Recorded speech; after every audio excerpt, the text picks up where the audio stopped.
Hello and welcome back to the Doctor's Garage here on YouTube, and today I'm talking about something that probably affects you all if you're watching this video, and is certainly affecting me right now, which is the price of cars, and particularly the price of Land Rovers, and how they've changed really drastically over, I would say, the last 3 to 6 months, and that's been reflected in my own Land Rover Discovery that's plummeted in price.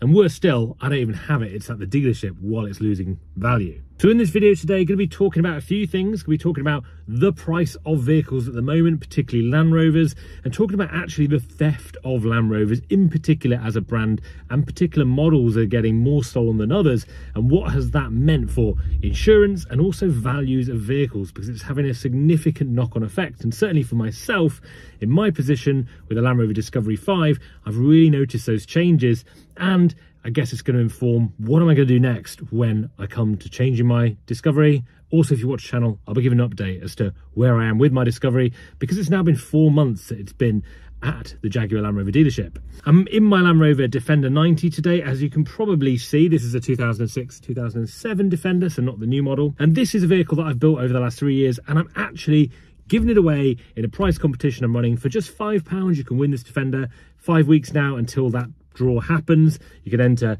in the description below.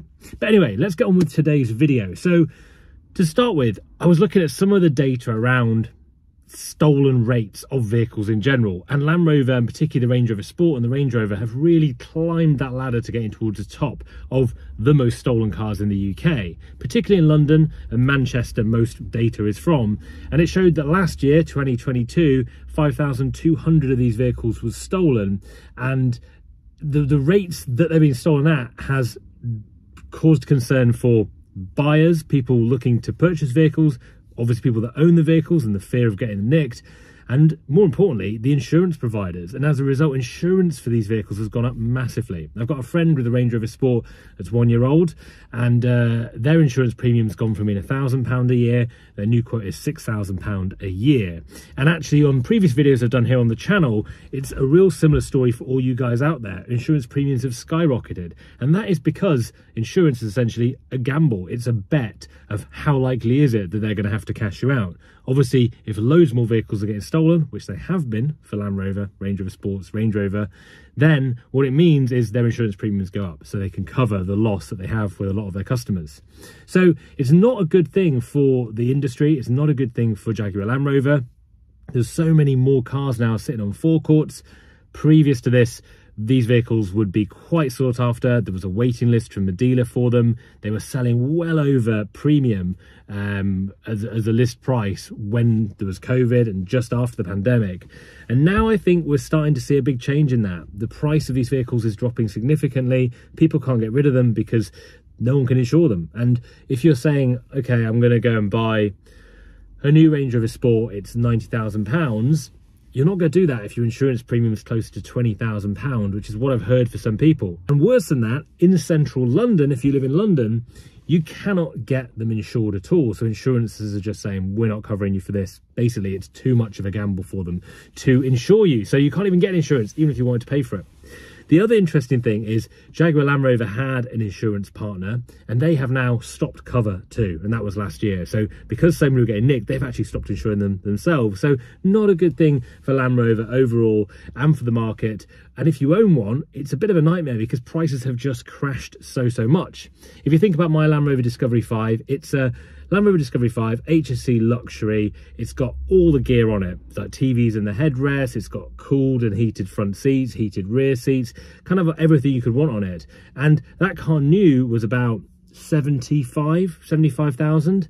Now it's a 2018, so it's getting on a bit. It's got 62,000 miles. And just to put it in perspective, during lockdown and kind of just after lockdown and like post-pandemic stuff, the value of my vehicle was around 36,000. That's how much We Buy Any Car would give me, 36,000. I've done that today, and the value, and I've done that today for a couple of reasons. Firstly, I really want to get rid of it because it's caused me so many problems, and at the moment it's just at the dealership for now 4 months plus and not getting repaired and fixed, but also because I want to get rid of it before it loses any more value. So I went on We Buy Any Car, had a look. It's now £17,000, and that is in perfect condition, which it's not. So it's probably going to be closer to 15 if you went to We Buy Any Car. And Obviously, you can get a better value from certain dealerships if you did a trade-in or whatever, but I imagine that's pretty ballpark, a sub £20,000 value, which is quite, well, for me, I don't know if it's even worth doing it. For £15,000, it's probably not worth getting rid of that Discovery.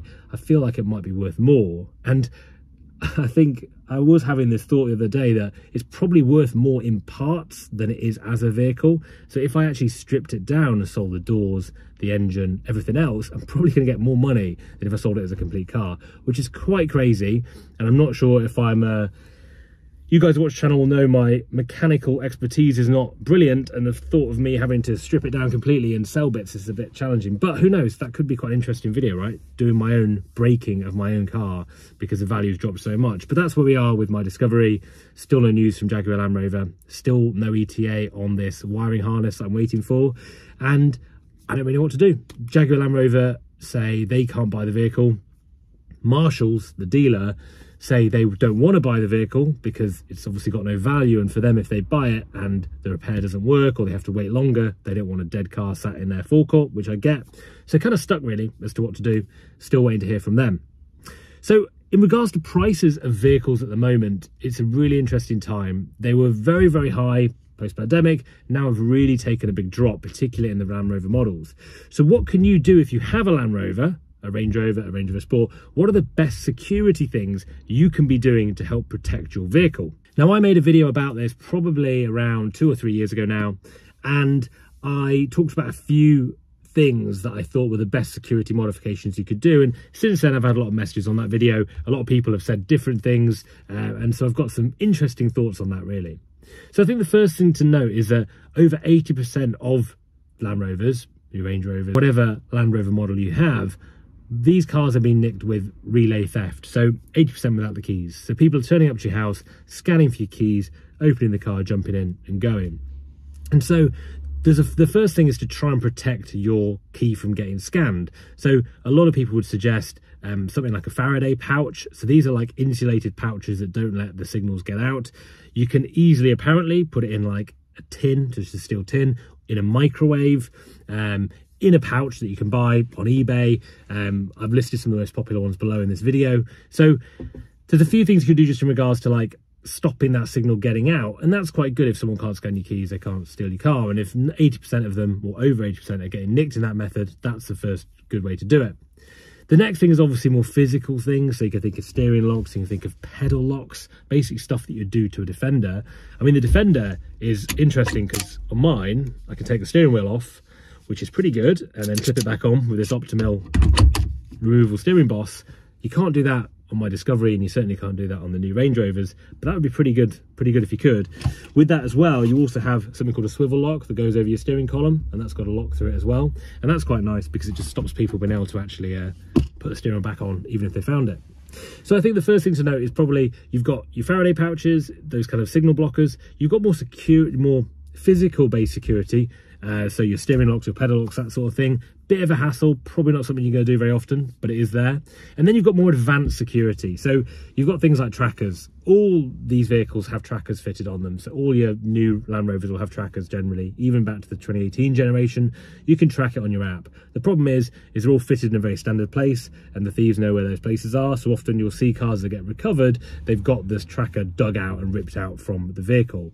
So that's not a brilliant thing to probably rely on. You can get aftermarket trackers. They have them hidden in a few places. I know some people have put trackers on their car and put a few on them and labeled them saying like 2, 3 and 4, so the thief always thinks they can't find number 1 even though there is no number 1, for example. So you can do things with trackers like that. The other thing is more advanced security, so like a ghost immobilizer.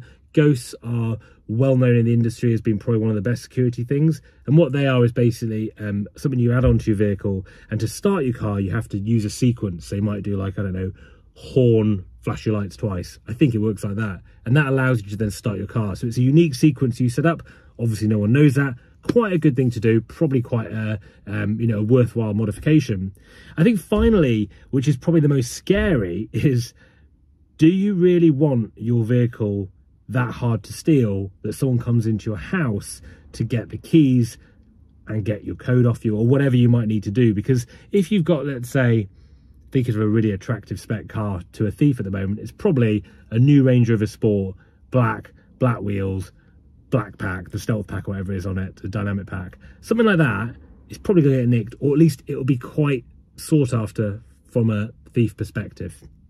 And I think the last thing you want to have is someone coming into your house to break in and get the keys and get all this stuff from you to be able to nick your car. I personally would much rather them just take the car. At the end of the day, it is insured, or hopefully if you can get insurance for a reasonable price, it's insured. So that's my thought on it, is that I think you want things to deter people, but also you have to remember, if someone really wants to steal your brand new Range Rover, they're probably going to do that, whether you put these barriers in place. And you don't want to have to be let out in the night with your family in the house by some guy to take your car either. So I think there's an interesting perspective on that of making sure that it's a deterrent, but obviously you've got to be thinking, do you also want someone to come and do that as well? It is another thing that I think is important. So overall then, with Land Rovers generally at the moment, prices have dropped massively. There's been a huge price crash, largely driven by the fact they're getting nicked all the time, no one can insure them, and they're not seen as attractive cars at the moment until Land Rover fix the problem. There is some things that Land Rover have suggested. So they say it's not on their newest cars, it's on this generation probably 2 years ago and backwards.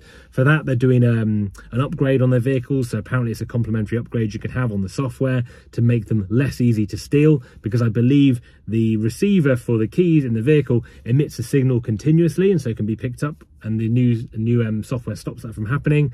The other thing you can do is turn off your keyless go. So instead of being able to walk up to the car and just open the door, you have to physically open it, which sounds pretty simple, but actually having the keyless go is quite a nice feature because it works very well. It's very convenient just be able to open the door without having to press the key.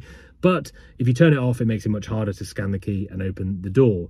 To do that, I believe you get into the vehicle, and when you're inside, you press your keys, the light button twice, so flash, then unlock, or flash lock, to basically turn it on or off. And then test it, get out of the vehicle, see if it opens without your keys being open first. But that's a really simple, easy thing to do to start with, right?